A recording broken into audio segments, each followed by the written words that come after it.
Right. I'm here with Joe Pecorelli. But I'm really glad I'm here.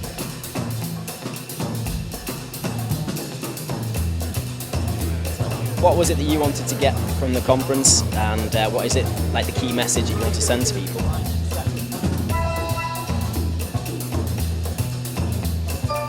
Derek Evans from AFBI, Agro Food and Biosciences Institute.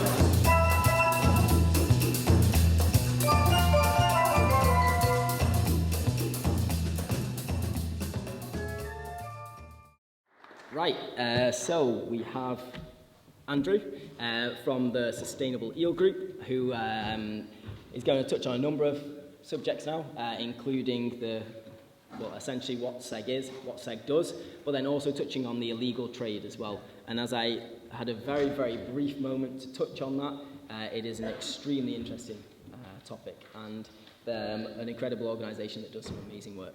SEG is all about sustainability. It's all about bringing people together for collaboration and collective action. And our board is 2 from science, 2 from conservation, and 2 from commercial. That's in our DNA. Now, what I don't know is this audience. What proportion have we got from those 3 SEG constituencies? So I'm going to ask you to raise your hands. Who, science, conservation, commercial? Choose your point. Let's start with science. Who are the scientists here? Can I see the hands? So we've got about 4 or 5, 6 scientists. Great. Conservation? Mostly conservation. Okay, that's something like, mostly conservation. What about commercial? 4, 5, 6. Okay, so that's very interesting, getting a take on the audience. Now, do many of you know about SEG's work? So I don't know what I'm going to say next, but your information is helping me decide what I'm going to say.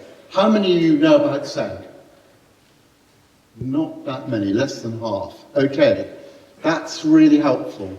Right, I'm now ready to go and try and be spontaneous and give you some of the SEG story. Eels is great fun, by the way. I've never had so much fun in all my long years than I've had with eels. No? What are we doing? Going the wrong way? Yes? Okay. This slide is really to get you going. Eels and sustainability. Do come in. Jack started by talking about the Eel Regulation. This is the most important document there is. Without it, none of our work would have any coherence.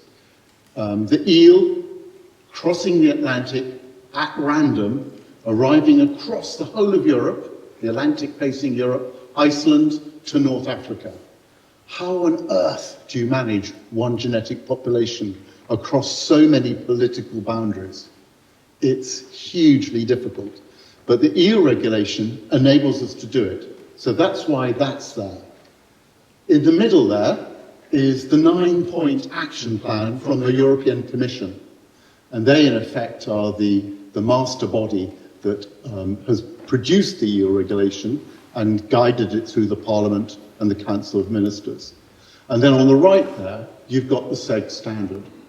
That's on its 6th iteration now in 10 years. So, yes, what is SEG doing? Well, SEG is leading a multi-decadal recovery through protection and sustainable use. And you can take those words from the regulation. Now, where did SEG start? We're still a very young organisation, particularly in terms of eel, which we think have been around for 100 million years. It all started with the Eel Regulation and the first ever conference in the UK on eel. It took place in Bridgewater in 2009, and at that time I was chairman of Gloucestershire Wildlife Trust and chairman of the South West Wildlife Trusts, and I was asked to come and speak from a conservation point of view. And it was the closing address, and I challenged the parties who were at loggerheads, science, conservation, commercial, to come together around a banner of sustainability and make productive change happen. And that's really the story of SEG. Sometimes we use social, economic, environment, the three themes of the Brundtland definition. Sometimes we talk about people, profit, planet. These are the hallmarks of what we try and do. Now, back in 2010, there was no SEG, and we formed a not-for-profit limited company in London.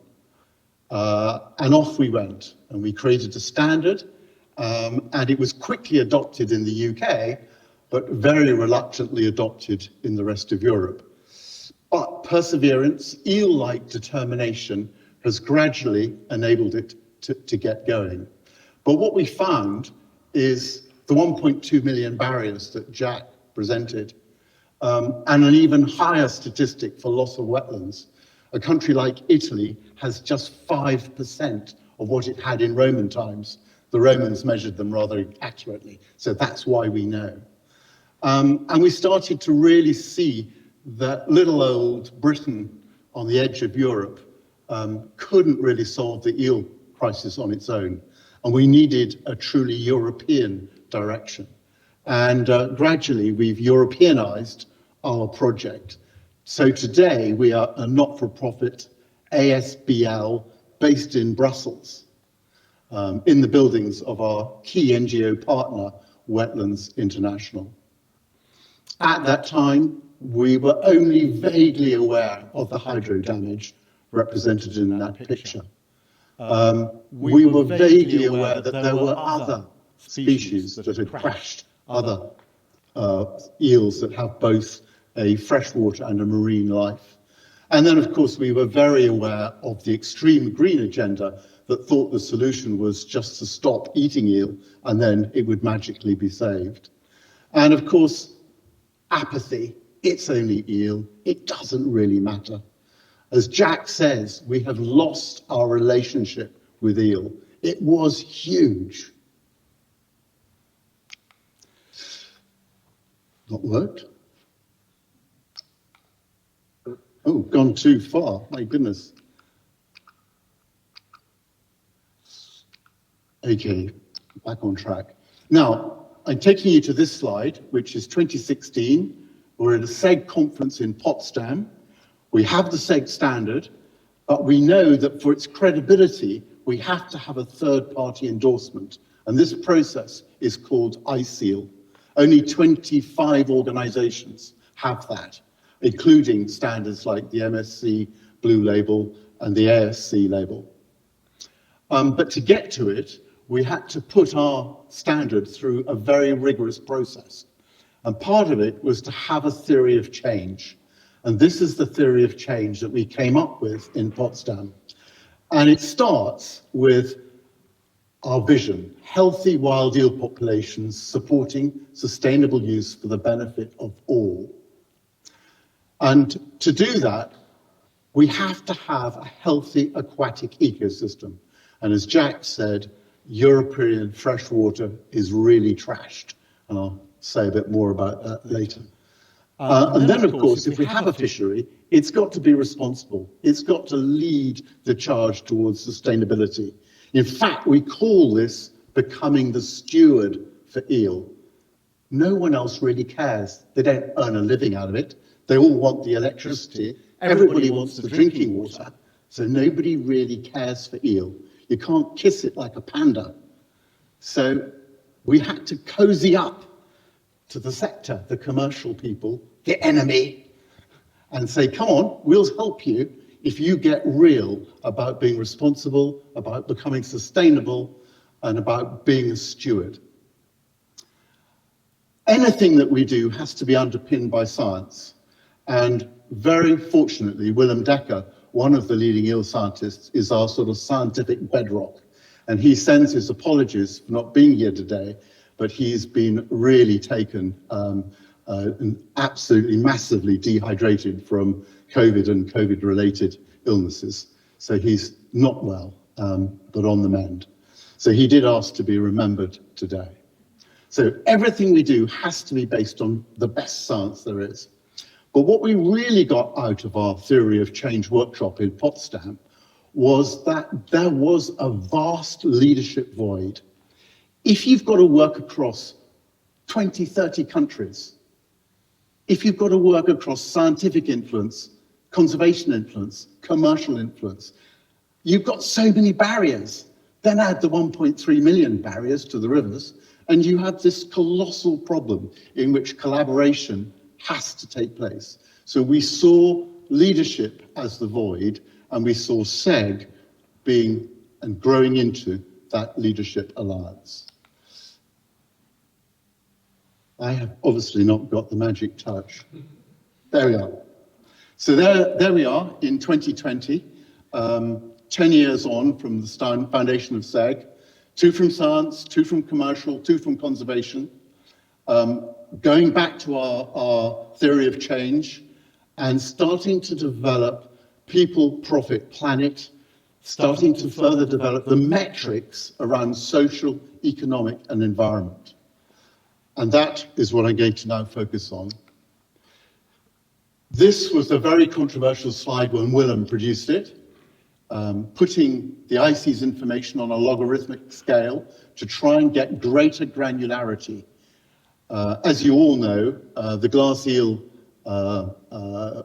measurements every year are the key scale to try and see where things are going. And as Jack said, it's in a terrible state. But from 2011 onwards, 3 years after the regulation came in, the decline actually halted and has been rubbing along the bottom. And we've had 10 years worth of rubbing along the bottom. And that's after the massive period of decline that goes back for several hundred years, but in particular, 1980, 2010, 15% decline a year. And now we've got a stable position. So the regulation and all the work that people like yourselves are doing is starting to have an effect. This was particularly important because the Eel Regulation was being reviewed in the Brussels Parliament and by the Commission. And that information was so important in saving the Eel Regulation from being put to sleep, i.e., thou shalt not fish was going to rule. We've got our next event in the European Parliament on the 13th of July. And again, this is all to do with the politics of eel. And we're going to be taking many of the people from the Brussels corridors out to see an eel farm and out to witness several million eel being released. And then we're having an event in the Parliament itself. So, I mentioned the SEG standard and the compliance journey that we're on to be a full ICEEL member. One of the things we've just done is to separate standard setting and standard ownership from the assessment process. This is considered best practice. So the first party sets the standard, a totally separate body, it's called Green Partner, does all the assessment processes and all the administration. And then, of course, the third stage is to have ICEEL full membership. We're a long way on this journey, as I'm hoping to show you. We now have all the English fishery, glass eel fishery, are SEG certified, but they're a tiny, tiny little fishery. They're 5% of the European total. Most of it is in the Bay of Biscay, where the French operate trawlers, but because they're less than 12 meters, they're not called trawlers. And they have a very established system of catch. And we've now reached 418 of the 530 fishermen in France as SEG certified. That is an incredible achievement, often working against the National Committee de Pêche and the French Ministry of Fisheries and Agriculture.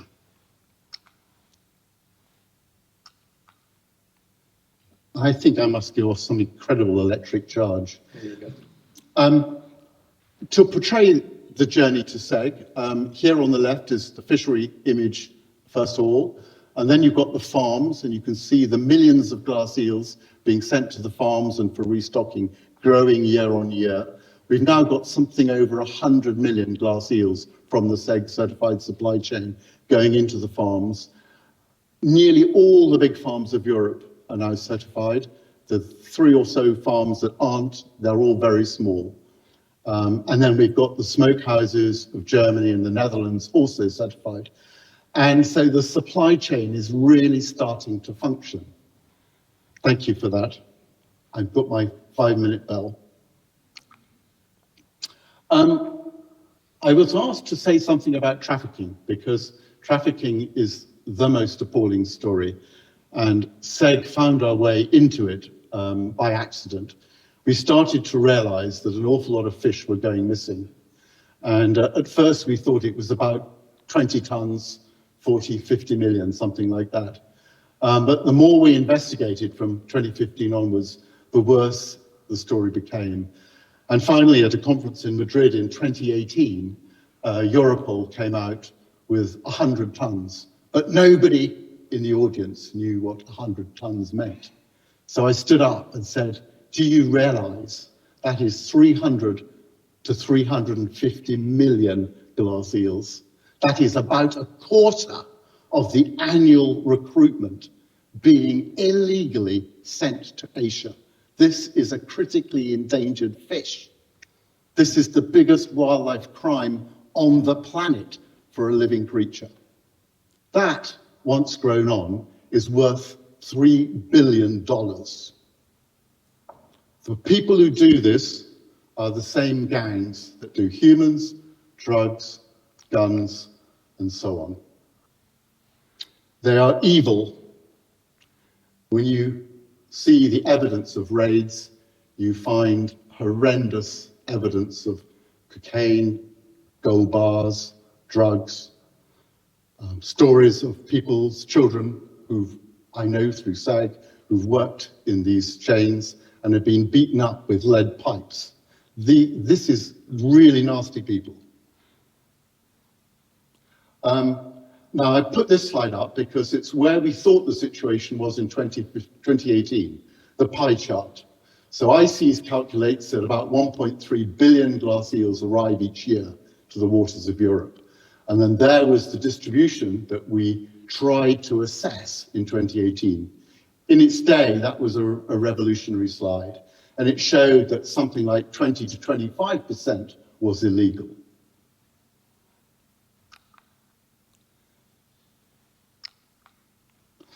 SEG got more and more involved. We got invited to wildlife crime conferences, accumulating at one in Singapore.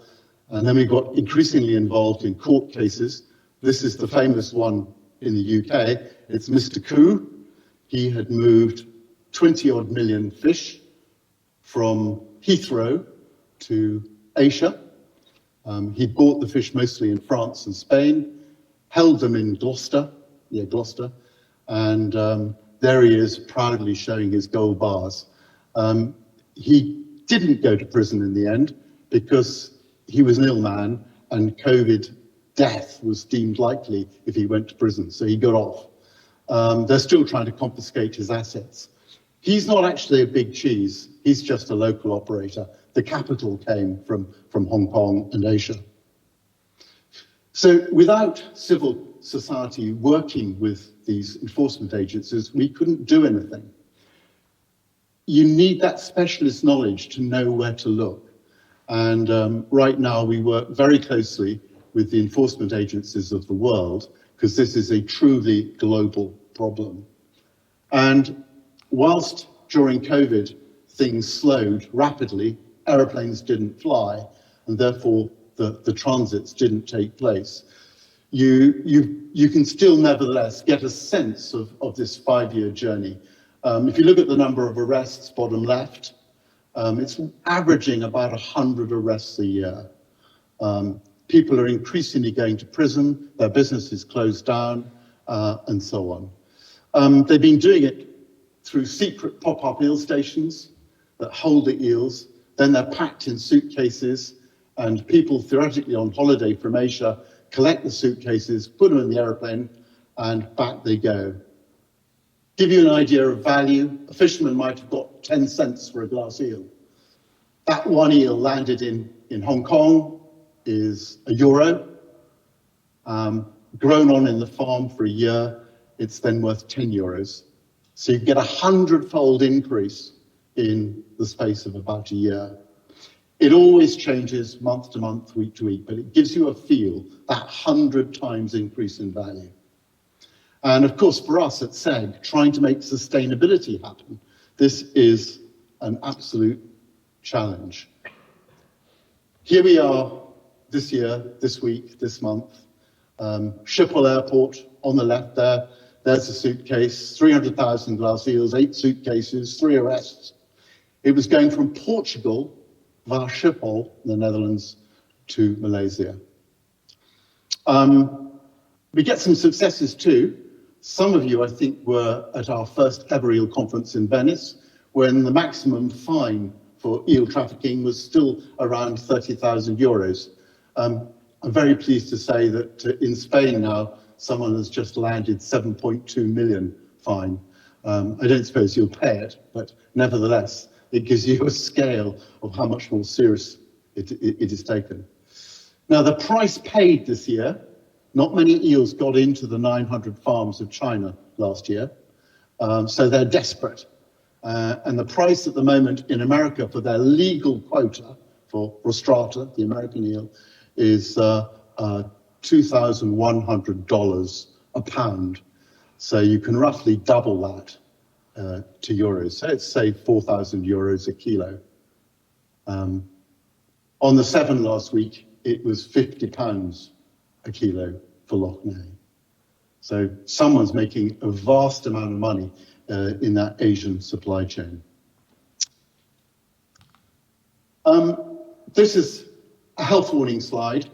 You've got the pie chart on the left showing where it was 4 years ago, and the right-hand side is where we think we are now. We're doing our market surveys, and we're working with lots of bodies to assemble this picture. But you can see a massive impact. We reckon trafficking is now 20 tons a year, about. It was 100 tons. We're trying to get the latest information, but recruitment has been so good in France this year, and the market is small and defined, and we are suspicious that a lot more has gone than we think. I think I'm coming to the end. Come on. Yes, this is just showing savings that we're making through the SEG supply chain. We are able to, we think that through working to the SEG standard, the new nets, the traceability, we're saving something like 70 to 80 million eels just by catching them in sensitive ways. By reducing the trafficking from 100 tons to 20 tons, we're saving about 250 million glass eels a year. So the impact of the SEG standard right now is worth about 300 million eels a year. I'm just going to click on because I've got my time up button. Yep, I forget how easy it is to talk about eel. Yes, my final message. The eel regulation is under scrutiny again. And what am I going to say to the Commission, the Brussels Commission? And it applies to our thinking as well, because the UK has transposed the eel regulation into our legislation. So you need to look at the eel regulation as a cold learning cycle. So you commit to do something, you plan it, you act, and then you evaluate. It's a continuous improvement cycle. And for eel, you've got to think 50 to 100 years, 3 lifetimes, 50, 30, 45. It's a long-term game. Now, I give the commitment a green score. Yes, there's the ambition, and we've got the eel regulation. I go right to the planning, and yup, we have eel management plans, but only one country has reviewed them in 10 years. So it's certainly just worth an amber, but not much more. Then we come to implementation. Again, I'll give that an amber because a lot of good work has been going on, and Jack leading the way, fantastic. We need that work across Europe. Then I come to the red bit, which is the feedback loop. It's a disaster. It's just not happening. And this is where the Commission and this is where Europe needs to come together. And so, into the slide I insert, we need the science feedback, which is happening, but it doesn't get translated into leadership, and it doesn't get translated into management action. So my message to the Commission is that is what has got to change. Not the regulation itself, but the delivery of that feedback and learning cycle. Okay, thank you all very much.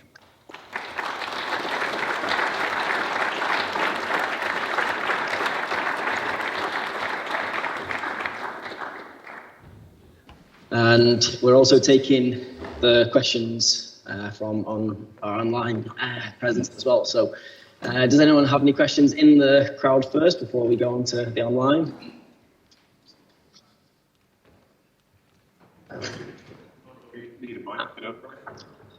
Whoever, yeah. We'll start at the front then, yeah. Hi, good morning. Oops, what a cracking start. I'm Joe from ZSL. Andrew, you said you gave us the numbers of people who have been arrested annually involved in illegal trade, and I'm sorry if I missed it, but do we know roughly how many people might be involved within Europe, as in what proportion of the total is that? Yeah. An awful lot of those people arrested are the so-called holiday makers who've come on and have come to the airports. I know of one person who's been arrested 4 times. It was incredibly difficult to get them locked up. So, for example, under European rules, if the value of the content was less than 50,000 euros, they couldn't lock you up immediately. So what did the traffickers do? They reduced the number of fish per suitcase to a value that was less than 50,000 euros. So there's lots of cat and mouse going on. I can think of 4 or 5 major European operations that have been closed down that were part of official quoted eel systems. Numbers of people, God, that's from Europol, that data. I don't know who. I wouldn't ask and they wouldn't tell me if I did.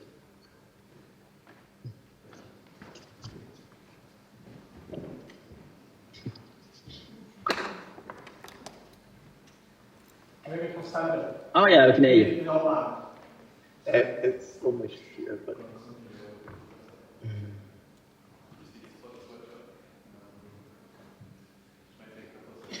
How's that? Yeah, that's perfect. Thank you, Jack. Thank you, Andrew. Just a question for one each, if I may. Jack, I just want to go with your eel route for the glass eel monitoring. What sort of times of the year are your glass eels arriving? I appreciate there's lots of environmental determinants in there, but I wondered if you had any idea as to when the best time was, if you had some volunteers who wanted to go out and do a bit. Yeah, so I guess it's very flexible. With everything with the eel is never set in stone. It's from late March we have things maybe trickling in, but it's usually well into April before we see any real movement, and then that's usually a slow trickle increasing, and it'll peak maybe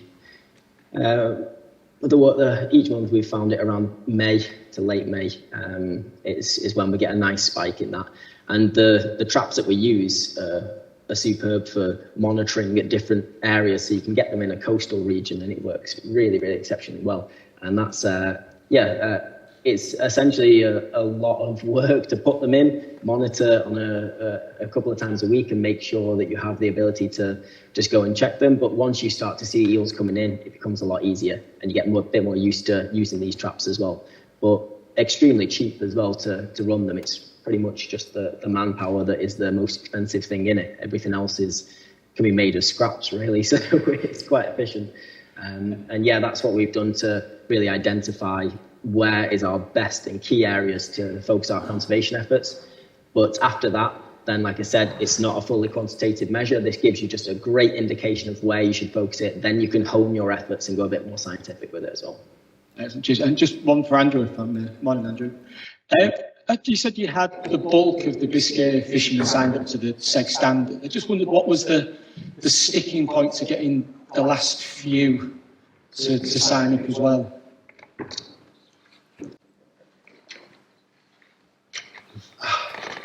I think that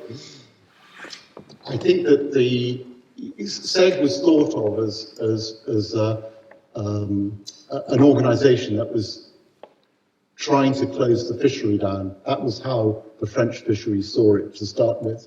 It was also seen as an English or British, I'm actually Scots by the way, stitch up of the French system. So there was a lot of this cross-boundary feuding going on. And even now, the remaining body who won't come over, shall I say that we are suspicious that they're involved in the trafficking. Catch me for one-to-ones in private, and I'll give you some colour. It's been an incredible battle to expose this criminality, and it's not over. We've got many more fights ahead. We'll take one from this side. As a question for Andrew, sorry, I'm Ben Pollock, I'm a wildlife crime officer with Police Scotland. Is there any data available to suggest what kind of volume of eels are being sourced from Scottish river systems in terms of the global trafficking? I have got no evidence of Scotland being a source for glass eels. I have got information that suggests English eels have been taken to Edinburgh Airport and sent to Asia. To touch on to that as well, yeah, we know that it's something, there used to be some activity when fisheries were allowed, and then off the back of the closure, the fisheries that weren't practicing anymore either weren't being regulated and have continued to exploit them illegally, or they've stopped. But now we don't have any idea. Thank you. I made some inquiries whilst on just opposite the Summer Isles when I was there last summer, and I by chance met the fishermen, but they said they weren't fishing anymore and they just didn't know how many were arriving, but they thought lots.